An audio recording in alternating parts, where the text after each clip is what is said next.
Hey, how's it going guys? JC here. Just wanted to make a quick update video continuing from my previous video about the end of Tryndamere. But this time we are looking at PBE notes and exactly what the changes are. Each item will go over individually and I'll give you my thoughts and opinions on each item. Specifically how they're going to affect Tryndamere and whether we should buy it or not. So let's go over each item individually and then I'll tell you guys at the end what I think will be the next most optimal Tryndamere build. So starting off we have Stormrazor, and this is a 3400 gold item. Has 65 AD, 25% attack speed, both really good stats for Tryndamere, and also if you haven't attacked in the last 2.5 seconds, your next basic attack will guarantee crit. The other unique passive is that whenever you crit, you get 25% attack speed and 8% movement speed, which is really good. And the reason why this passive is really good is, say if you're a Tryndamere with 0 Fury and you're entering a team fight that just broke out of nowhere, you want to E-flash a carry, you want to guarantee that crit, you want to be able to get your E damage off, your crit off, and your ignite off, and also Tiamat splash. I'm pretty sure you'll still be buying Tiamat next patch.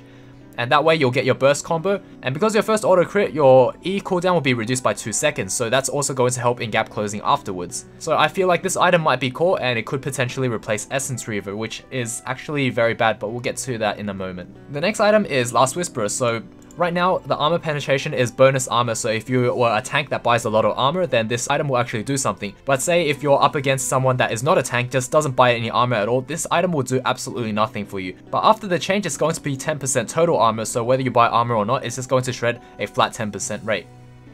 This is not going to be useful for Tryndamere at all because we run Conqueror now, and Conqueror gives us plenty of true damage and enough to shred through tanks anyway. So it's no longer a core item for Tryndamere at this moment. So the next item is LDR, and what's going to happen is they're reducing the AD to 40, and also armor pen becomes total armor penetration. I feel like this might be a really huge buff for AD assassins. Mortal Reminder will also be very similar, but except it's 25% armor penetration rather than 35%, but you also get your Grievous Wound still. So again, all of these 3 items not going to be useful for Tryndamere as long as you're running Conqueror. So the next item is Zeal. It's going to cost 100 gold more. That's actually not as bad as I originally thought, but costing 1300 would delay our power spike just by a little bit, because considering, as you can see below, the upgraded item from Zeal is going to cost another 100 gold more, so that's 200 gold more. It's going to delay our power spike by a little bit. So the item we're most likely going to be building in the next patch is still going to be Tiamat into Phantom Dancer, so this is going to cost a little bit more.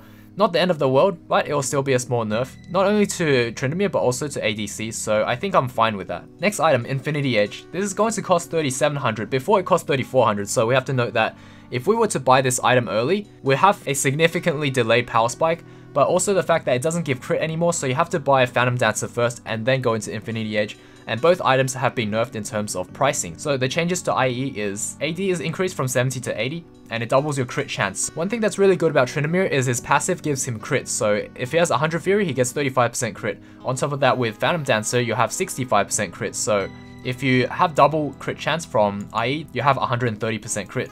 So that means you have 100% crit with 2 items. It's not too bad, it's actually pretty nice. But the one big downside is it no longer increases crit strike damage, but instead every time you crit, 20% of that crit strike damage is converted to true damage. So that's basically like having double Conqueror. I feel like this second part of IE is definitely worse than the previous one, because right now with Conqueror we have no problems with tanks. But the thing is, if we were to face anything else, then it wouldn't be as beneficial because you're going to be basically doing normal damage anyway, except without the crit damage bonus. Next item is Molten Edge, and that only applies if you have Ornn on your team, so just extra 10 AD. Everything else is exactly the same. Okay, so this is the very important item that I've been stressing about, and that's Essence Reaver. The cost got reduced to 3200. It now provides 20% cooldown reduction on its own, but it no longer provides crit chance, and it no longer grants additional CDR based on your crit chance. So the new effect it has is 1% missing mana on hit. That's not really useful for Tryndamere, but there's a new unique passive. After you cast your ultimate, your next basic attack within 10 seconds grants you Essence Flare for 8 seconds. And basic attacks reduce 20% of your non-ultimate cooldowns. So to sum things up, if you look at this item as a whole, you can see you need to build it out of a mana crystal. And what happens is now you have 10% less cooldown reduction, because we normally build this after PD anyway. So we should have a 30% cooldown reduction, so that got nerfed to 20%.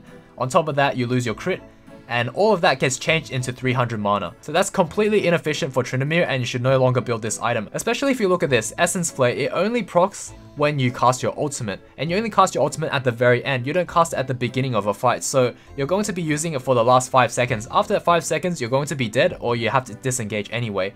So it's not like this is going to be very useful. So I don't think Essence Reaver is going to be very useful anymore. But I feel like this item for a champion like Lucian, who might start off a fight with his ultimate, is going to be really overpowered with this item, because after he ults, he's going to have 30% attack speed, and every time he hits, he double hits, right? All of his abilities come off of cooldown right away, because he casts one ability, he double hits, hits, he casts another ability, he double hits, and everything goes off a cooldown except for his ultimate. I feel like this item is going to be completely busted on Lucian, and he's going to be a bit too overpowered, maybe. It's really early to speculate, but that's what I think anyway. So next item, Blade of Ruin King, cheaper by 200 gold. That could be an option for Tryndamere after PD, we never know. I think Storm Razor is still going to be a lot better. Next item is Bloodthirster. You never want to build this item on Tryndamere because there's way better items out there. You might want to build Bloodthirster in low elo just for fun, not because you want to win, but just for fun. Because for the most part, you're going to be buying items like Ravenous Hydra and Death's Dance, and those items offer either wave clear or survivability. Delaying incoming damage by 33% is really nice, and to be honest, the shield from Bloodthirster isn't as beneficial. Next item is more Malmortius. That's going to get a buff of 10 AD and also increase MR. This item could be an option in place of Essence Reaver if you're up against an AP champion like Kennen, so I feel like this could be something you could play around with.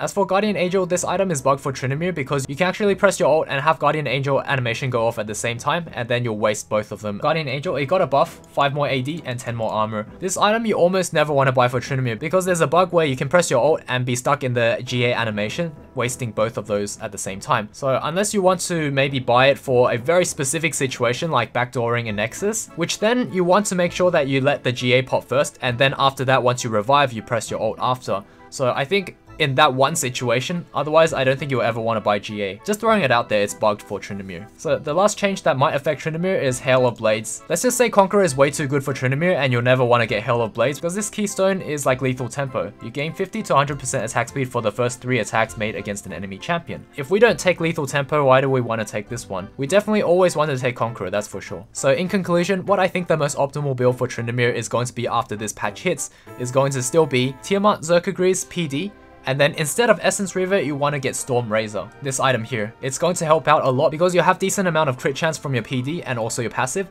and then you'll be able to proc this unique passive a lot. So you'll be able to proc this 25% attack speed and 8% movement speed so much. After that, you'll still want to go into Ginsu's, then you finish off Hydra into an Eye Edge, and that'll be your full build. The only changes you want to make is with your boots. If you're up against a full AD team and you think there's a high chance of you getting popped and not being able to use your ultimate, then you want to get Tabbies. Or if there's too much crowd control on the enemy team, like if you're up against a Rise top, then you want to get Merc Treads.